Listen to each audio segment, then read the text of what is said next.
Hey guys, Ivan here with the Old School Labs. So let's start this video with not super exciting news.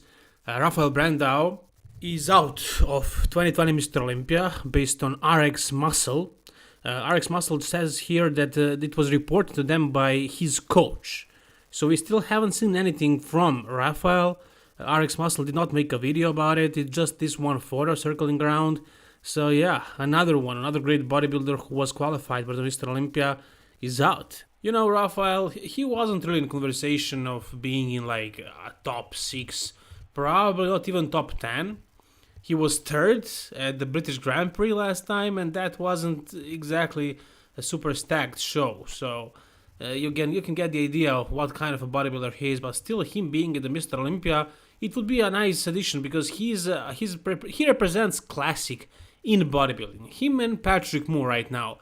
So just like with Patrick, it's the same story with Rafael pretty much. People are saying that he maybe should transfer to Classic.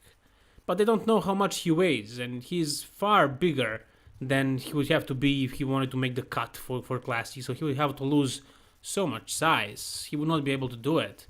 But he represents Classic in bodybuilding, and I like to see that. I like to see a couple of guys.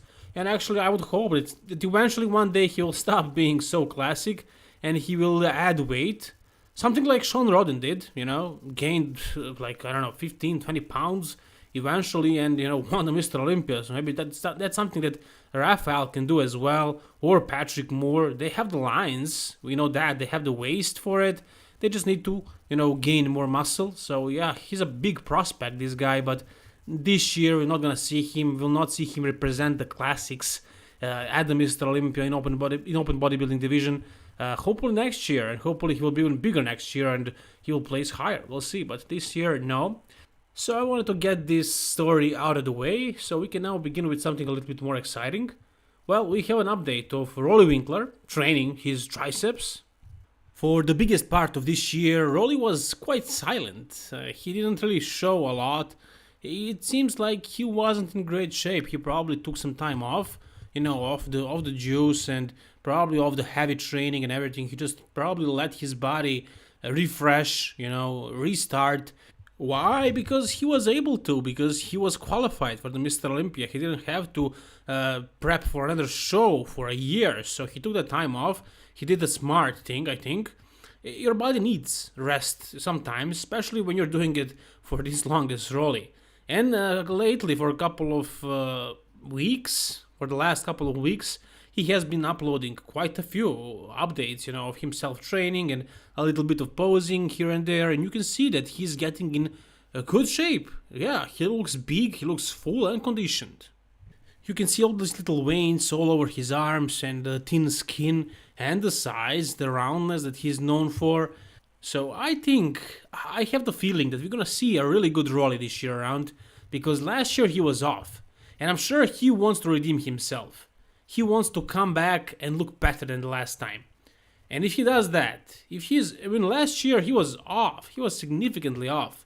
If he is on this year around, the way he was in 2018, what do you think will happen? If you guys have been following me before 2019 Mr. Olympia, back when I was on my old channel, even bodybuilding channel, you might remember that I had Roelly winning that show in my prediction videos. I thought that he's gonna win it, even though I knew what Brandon is gonna look like, because I saw him at the Arnold Classic. I saw him and he looked better at the Arnold Classic than he looked at the Mr. Olympia. But I was considering that Roelly is gonna look like this. I thought so. Or better. I expected him to improve actually, because Roelly has been improving year after year for many, many years now.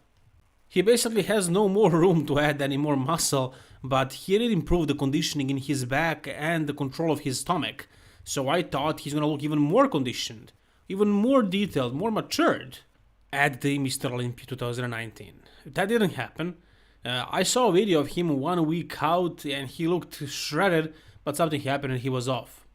So if he comes like this again, I think he's more of a threat to Phil Heath than Brandon actually is.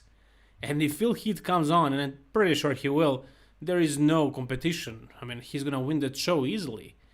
Brandon, he's the current Mr. Olympia. That's why people are comparing him to Phil Heath. But realistically, I think Roelly is more complete bodybuilder because he has legs, right? he doesn't have as complete upper body. His back, lower part, lower lats, that's his weakness. But other than that, he has everything, and he has great legs. So I think Brandon's weakness, the entire legs, like hamstrings, glutes, and quads, that's much more of a flaw than Roelly's lower back. Let's be realistic. And they are pretty much, I think Roelly is a little bit bigger, actually. It's all about the conditioning. So if Roelly brings the conditioning, I'm pretty sure he can beat Brandon. I don't know about Phil Heath, but he might even beat him. Not realistically, but yeah, I think Roelly is going to be second. I'm going to make a separate video about this, but that's my take right now. Alright, next we have a photo that I just saw of Romania Pro, the top 6 at this show. And on the right, here you can see Lionel Beyeke. And I had no idea that he was even doing this show. So this guy has been in the talks for winning the Mr. Olympia, being a new flex wheeler, being the best bodybuilder as far as genetics go today in bodybuilding, but never bringing the conditioning. And this is what happens when he doesn't bring the conditioning. In a show like this, where is only like one well-known guy, Regan Grimes, somebody like Lionel Beyeke ends up being 5th. And yeah, it sucks. I actually later heard that he was prepping only for like 2 weeks because he had a short notice. He wasn't sure if he was going to be able to travel and compete, so he did what he could do. He didn't do much. Considering that he was prepping for 2 weeks, like he didn't lose any fat in 2 weeks. He probably just lost the water as much as he could. And yeah, he looked decent based on this photo. 2 weeks, what can you do in 2 weeks? So he actually did a hell of a job. But yeah, took only 5th spot. He probably shouldn't even came and competed. He hoped that maybe he's gonna, qualify for the Mr. Olympia, even like that. But yeah, it's a little bit too much to expect something like that. 2 weeks. These guys are not known, but they look good. Take a look at them. Take a look at this guy next to Regan, on Regan's right.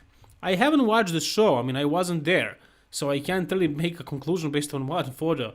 But in this one photo, this guy on Regan's right looks super freaky in those legs, and overall he looks way more impressive than Regan, and it makes you wonder, did Regan win this show just based on his name? But yeah, it's just one photo, you can't make that kind of conclusion.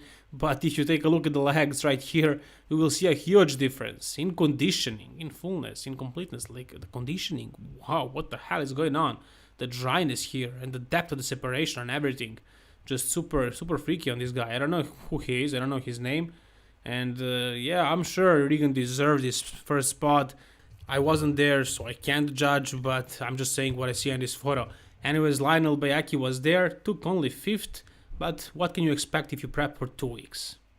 So I talked about Peter Molnar in, most of my videos lately, so why not this one as well?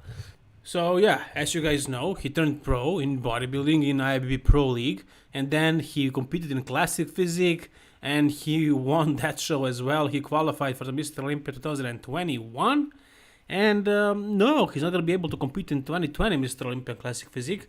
And the question that I just wanted to ask you guys, I'm not saying I think it should be like this or not, I just wanted to ask you, should he receive a special invite for the Classic Physique Mr. Olympia? There were no other guys who received an invite, and this guy, you can look at his physique and you can see, I don't know if he's gonna actually win the Mr. Olympia. I don't know if he's gonna be able to crack the top 6 or top 3. We can't know that until we see him on stage. You can make a guess, and when I make a guess like this, and when people predict something like this, it's usually pretty accurate. So I can expect that, but I don't know. But what is for sure is that this kind of physique is like once in a generation. You don't see this kind of lines and this kind of completeness and conditioning and everything every day. It's just something very, very rare.